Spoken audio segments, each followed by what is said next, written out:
안녕하세요. 아토존논술 명문대 B팀장 정현국 강사입니다. 이 시간에는 2022학년도 동국대 논술 지원 전략에 대해서 말씀드리도록 하겠습니다. 저는 우선 학교 측에서 매해 발표하고 있는 객관적인 지원 상황에 대한 수치 자료에 근거하여 이후 학생들이 어떻게 동국대에 지원하면 좋을지, 또 어떤 학생들이 동국대에 지원하는 것이 옳을지 그 체크 포인트들을 하나하나 살펴보는 방식으로 설명하도록 하겠습니다. 동국대에서 발표한 2022학년도 선발 계획에 의하면 수시 총원은 1780명 중에 논술로는 340명을 선발하겠다라고 발표하고 있는데요. 이는 동국대의 대표적인 수시 모형인 학종 두드림, 그리고 교과의 학교 추천의 전형과 살펴봤을 때 크게 뒤지지 않는 수치로서 여전히 수시의 중요한 한 축으로 동국대가 논술을 활용하고 있다라고 볼 수 있겠습니다. 구체적인 논술의 선발 계획을 살펴보자면 문과에서는 30명, 사회과학에서는 47명, 그리고 법과에서 24명, 경영학부에서 48명 정도 선발을 하고 있는데요. 이는 예년에 비해 다소 감소된 그러한 수치이기는 하나 이러한 감소 수치가 사실 정시 인원 확대에 따른 수시 축소에 의거한 그러한 감소 수치이지 논술에 있어서 유의미하게 들어가기 어려울 정도로 많은 감소의 인원은 아니기 때문에 크게 학과에 있어서 경쟁률에 따라서 이를 지원할 것인지 말 것인지 결정할 만한 그러한 인원의 변화는 나타나지 않는다라고 보아도 무방하겠습니다. 최근 3개년 동안의 선발 인원의 변화 수치를 살펴보자면 재작년과 작년과 같은 경우에는 크게 그 인원이 변화하지 않았는데요. 올해는 약 100명 이상의 감소 인원을 보임으로써 꽤나 감소하고 있는 그러한 논술 선발 인원을 볼 수 있습니다.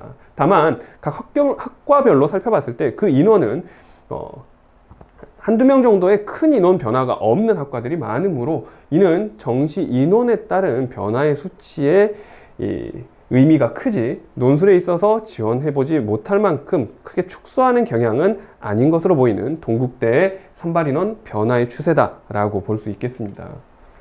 경쟁률의 변화는 역시 매해 비슷하게 수렴되고 있는데요. 2020학년도에 43대 1, 2021학년도에 38대 1 정도의 수치로서 대략 40대 1 안팎에서 형성되는 이합사 대학들이 갖는 비교적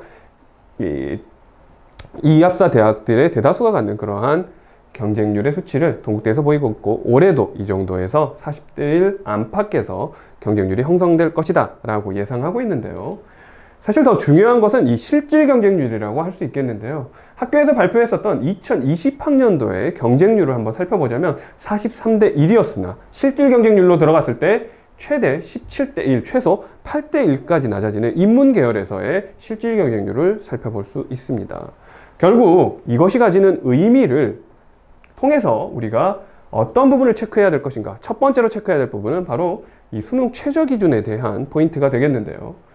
수능 최저 기준 2합4를 맞춰야 하는 동국대의 기준은 사실 무난한 수능 최저 기준으로 보이고 있지만 우리가 앞에서 확인했다시피 이것은 보통의 학생들이 많이 부합하지 못하는 그러한 최저 기준으로 실질 경쟁률에서 많이 감소되는 그러한 측면으로 나타난다라고 볼 수 있겠습니다. 즉, 2합4는 충분히 맞출 것 같은 그러한 이 수능 최저 기준으로 보이지만 실질적으로는 절반 이상의 학생이 40대 1이 심지어 불수능 같은 경우에는 2대 1까지 떨어지는 그러한 실질 경쟁률을 보임으로써 2합4 역시 맞추기가 어려울 수 있다. 따라서 무난한 수능 최저 기준이기는 하지만 여기에 대해서 간과하고 수능을 소홀히 한다든가 등한시한다든가 그렇게 준비해서는 절대 안 된다라는 것이 동국대에서 역시 우리가 체크해야 될 하나의 포인트다라고 볼 수 있겠고, 두 번째 체크 포인트는 동국대에서 내신 반영 비율이 축소된다라는 점일 수 있겠는데요.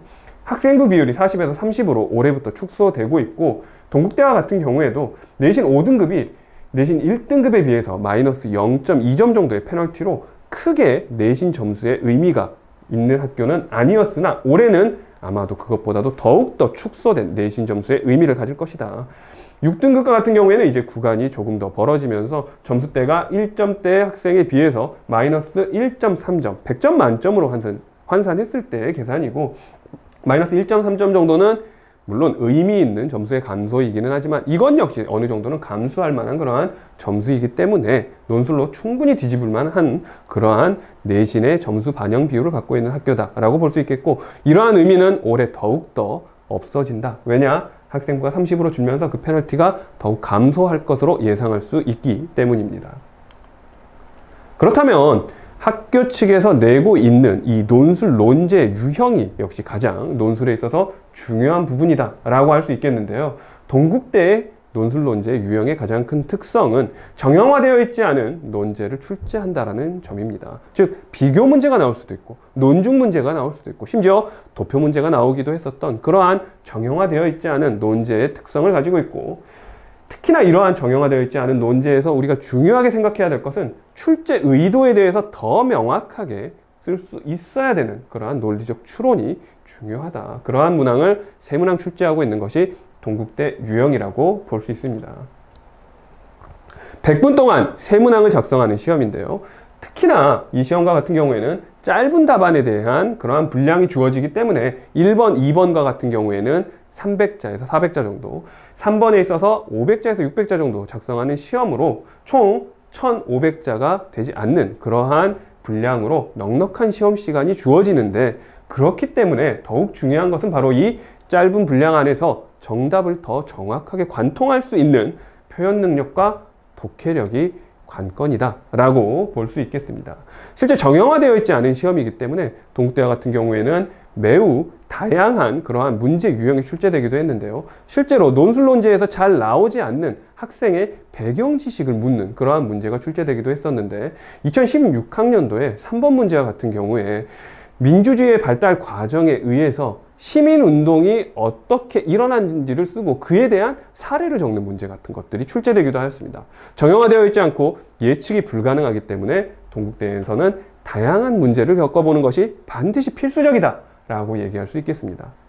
이러한 동국대의 논술 전형에 대해서 체크해 볼 사항들을 최종적으로 정리해 보자면, 첫 번째, 인원이 다소 감소하기는 하였으나 그 인원의 감소로 인해서 지원할 것인지 말 것인지 판단할 만한 그러한 감소는 아니기 때문에 여전히 충분한 논술 인원을 선발하고 있다. 두 번째, 무난한 수능 준비 병행이 필요한데 이를 단순히 무난하다고 해서 간과해서는 안 되는, 우리가 실질 경쟁률에서 확인했다시피 어쨌든 수능 준비도 꼼꼼하게 준비할 수 있는 그러한 학생들이 반드시 준비해야 된다. 마지막으로 논제 유형에 있어서 정형화되어 있지 않고 예측 불가능성이 크기 때문에 다양한 논제에 대해서 초기부터 꼼꼼하게 모든 총체적인 논제 유형들을 살펴볼 수 있는 연습이 필요하다라고 정리해 볼 수 있겠습니다. 이상 2022학년도 동국대 유형에 대하여 정현국 강사가 말씀드렸습니다. 감사합니다.